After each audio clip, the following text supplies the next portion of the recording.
പണ്ടത്തെ കാലത്ത് ആഹാരം കഴിക്കുന്ന പോലെ ആ പ്രായ കാലഘട്ടത്തിൽ പണിയെടുത്തുകൊണ്ടിരിക്കുമ്പം കഴിക്കുന്ന പോലെ ഇന്നിപ്പോൾ കഴിക്കാൻ പറ്റുമോ? പറ്റിയല്ല. പറ്റിയല്ല. പണ്ട് അമ്മ ഞങ്ങൾക്ക് ഗോതമ്പിൻ്റെ അടയുണ്ടാക്കി തരുന്നത് ഞാനിപ്പോഴും ഇരുന്ന് ഓർക്കും. അതായത് പാതകത്തിൻ്റെ അപ്പുറത്തും ഇപ്പുറത്തും ഒരു വശത്ത് അനിയനും ഒരു വശത്ത് ഞാനും. അമ്മ ഗോതമ്പിൻ്റെ അട ഉണ്ടാക്കുക. ഗോതമ്പിൻ്റെ അട ഉണ്ടാക്കിയിട്ട് ഞങ്ങൾ ഉണ്ടാക്കുന്ന അട ഞങ്ങളുടെ പാത്രത്തിലേക്ക് വെക്കുക. അങ്ങനെയല്ലേ എൻ്റെ കൊച്ചുങ്ങളെ തിന്ന് വയറുന്നത് എൻ്റെ അതിന് ചെറിയ വലിപ്പമൊന്നും അല്ല ഉണ്ടാക്കുന്ന ഗോതമ്പിൻ്റെ അട. ഇത് പണിയും വേഗം തീരണം, വേഗം വിശപ്പും മാറണം. അതിന് കണക്കാക്കിയുള്ള സാധനം അമ്മ ഉണ്ടാക്കുന്നത്. സത്യമാ അല്ലേ? വലിയ തല പോലുള്ള ഗോതമ്പിനിട ഒരാട തിരുമ്പം തന്നെ മതി.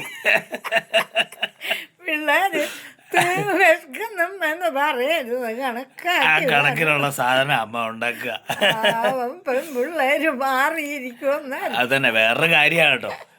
ഈ ഗോതമ്പിന്റെ അടയാണേലും അത് ഉണ്ടാക്കി തന്ന് ഈ മക്കളെയൊക്കെ ഈ അമ്മ എവിടെയും നഷ്ടപ്പെട്ട് കളയാണ്ട് രക്ഷിച്ചോണ്ട് വന്നില്ലേ?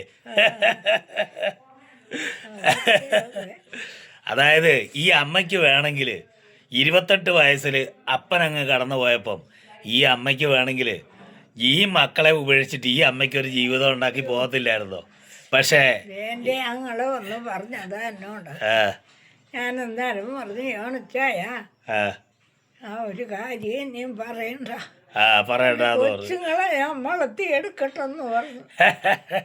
വേറെ ഒരാളുടെ കൂടെ കൂടി എൻ്റെ പിള്ളേരെ ഞാൻ നോക്കുന്ന പോലെ അല്ലെങ്കിലോ ഞാൻ നോക്കിക്കേണ്ടി വരിക. അതെ. അപ്പൊ അതുകൊണ്ട് അമ്മ എന്ത് ചെയ്തു?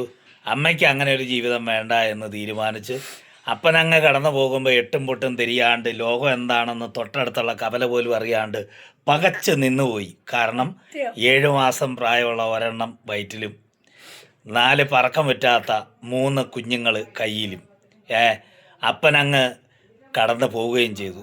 എന്ത് ചെയ്യും? ആ അവസ്ഥയിൽ നിന്നും ഈ അമ്മ അതെല്ലാം തരണം ചെയ്ത് ഈ അവസ്ഥ വരെ എത്തിച്ചില്ലേ?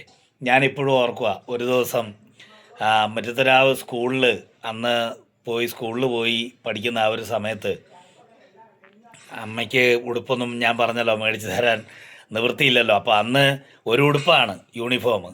അപ്പോൾ അത് ഇന്ന് മഴക്കാലമൊക്കെ ആണെങ്കിൽ കഴുകിയിട്ടാൽ ഉണങ്ങുകയില്ല. അപ്പോൾ ഇന്നത് വന്ന് കഴുകി അമ്മ അത് വൈകിട്ട് കഴുകിയിടും. ചിലപ്പോൾ അവിടെ ഇവിടെയൊക്കെ കീറിയിട്ടൊക്കെ ഉണ്ടാവും. അമ്മ അത് സൂചി നൂലും കൊണ്ടൊക്കെ തുന്നിയൊക്കെ വെക്കും. അപ്പോൾ പിറ്റേന്ന് അതും ഇട്ടുകൊണ്ടാണ് രാവിലെ പോവുക. അപ്പം നല്ലോണം ഉണങ്ങി കാണുകയില്ല. അപ്പോൾ അമ്മ പറയും, സാരമില്ല മോനെ, ശരീരത്തിൻ്റെ ചൂടടിക്കുമ്പം ബാക്കി ഉണങ്ങിക്കോളൂ എന്ന് പറയും. അപ്പോൾ ഒരു ഇച്ചിരി നനവോടൊക്കെ കൂടിയിട്ട് സ്കൂളിലേക്ക് ചെല്ലുമ്പോൾ ഈ മറ്റുള്ള പിള്ളേർ ഇത് നോക്കിയിട്ട് ചിരിക്കും. മറ്റുള്ള കാരണം അവർക്ക് ഇഷ്ടംപോലെ ഇട്ടുമാറി ഇടാനുണ്ട്. പിന്നെ പിന്നീട് ആദ്യമൊക്കെ നമ്മളെ ഈ അവസ്ഥയെല്ലാം കണ്ട് ചെല്ലുമ്പോൾ മറ്റുള്ള പിള്ളേർ ചിരിക്കുകയും കളിയാക്കുകയൊക്കെ ചെയ്യും. പിന്നീട് സാർമാരതൊക്കെ മറ്റു പിള്ളേർക്കൊക്കെ പറഞ്ഞ് മനസ്സിലാക്കി കൊടുത്തു. ഈ കീറിയതും ആ അവസ്ഥയും അതേപോലെ നനഞ്ഞൊട്ടിയതും. അപ്പോൾ അന്ന് അവിടെ നമ്മളെ അവസ്ഥകളോ കാര്യങ്ങളോ ഒന്നും മനസ്സിലാക്കാത്ത ചില ടീച്ചറൊക്കെ ഉണ്ടായിരുന്നു. പേരൊന്നും ഇപ്പോൾ എടുത്ത് പറയുന്നില്ല, കാരണം അവരൊക്കെ ഉണ്ടെങ്കിൽ അവരുടെ മനസ്സ് വേദനിക്കാൻ പാടില്ലല്ലോ.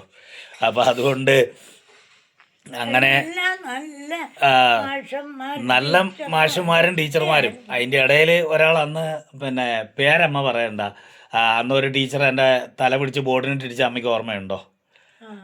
എന്നിട്ട് അമ്മ മുരത്തിലാവ് സ്കൂളിൽ അമ്മ അത് ചോദിക്കാൻ വേണ്ടിയിട്ട് വന്നത്.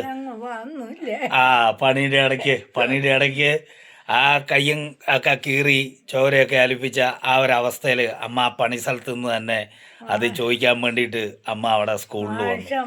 എൻ്റെ കൊച്ചിനെ തല്ലിയിട്ട് പഠിപ്പിക്കണ്ടെന്ന് പറഞ്ഞു. ഇത് പഠിപ്പിച്ചിട്ടൊന്നും അല്ല, അതായത് ക്ലാസ്സിൽ ശ്രദ്ധിച്ചില്ല എന്നൊക്കെ പറഞ്ഞുകൊണ്ടിട്ടാണ്. അപ്പോൾ എന്നാ വെച്ചാൽ ഈ തലേ ദിവസം അമ്മ ഈ രാത്രിയിൽ ഈ പണിയെല്ലാം കഴിഞ്ഞ് വന്നിരുന്നിട്ട് വീട് കെട്ടണമെങ്കിൽ ഓലമടയണ്ടേ. അതിനമ്മ ഓലമടയുമ്പോൾ ഈ മണ്ണെണ്ണ വിളക്കും പിടിച്ച് അമ്മയ്ക്ക് കാവലിരുന്ന് അമ്മയുടെ കൂട്ടത്തിലിരുന്ന് ഓലമടഞ്ഞ് പാതിര ആയി. അപ്പം നല്ലോണം ഉറക്കച്ചടവുണ്ടായിരുന്നു. ക്ലാസ്സിൽ എവിടെയോ ഇരുന്നിടത്ത് ക്ഷീണം കൊണ്ട് ഇച്ചിരി ഉറങ്ങിപ്പോയി. അതിനാണ് ഇവർ വിളിച്ചു വരുത്തിയിട്ട് പിന്നെ എല്ലാവരുടെ പിള്ളേരുടെയും മുമ്പിൽ നിർത്തിയിട്ട് ക്ലാസ്സിലും ശ്രദ്ധിക്കുകയല്ല, ഒന്നുമില്ല, ഒരു ബോധമില്ലെന്നൊക്കെ പറഞ്ഞുകൊണ്ട് തലക്കിട്ട് പിടിച്ച് ഒരു കിഴുക്കും ഒരു തള്ളുക. അത് അന്നേരം ആ ബോർഡിനിട്ട് പോയി തല കിഴിച്ചു, നല്ലോണം വേദന എടുത്തു. അപ്പോൾ അന്ന് ആ സങ്കടപ്പെട്ട അവസ്ഥ വീട്ടിൽ വന്ന് ആരോടാ ഈ സങ്കടമൊക്കെ പറയുക? അപ്പോൾ വീട്ടിൽ വന്ന് അമ്മയോട് പറഞ്ഞു. അതിന് പിറ്റേന്ന് അമ്മ അങ്ങ് വന്നില്ലേ, എൻ്റെ അപ്പാ ആവു. അയ്യോ, അതിന് ശേഷം ആ പാവ ടീച്ചർ, അമ്മ അങ്ങ് സ്കൂളിലേക്ക് വന്നത് പിന്നെ കഥ ഞാൻ പറയുന്നില്ല. അതിന് ശേഷം ആ ടീച്ചർ ഞാൻ ആ സ്കൂളിൽ നിന്ന് ഇറങ്ങുന്ന കാലം വരെയും എൻ്റെ ദൈവമേ എന്നെ ഒന്ന് നോക്കുപോലും ചെയ്തില്ലെന്ന് വേണമെങ്കിൽ പറയാം. ഈ അമ്മയുടെ സങ്കടപ്പാടും ഒക്കെ അങ്ങനെ ഒരു കാലം ഉണ്ടായിരുന്നു.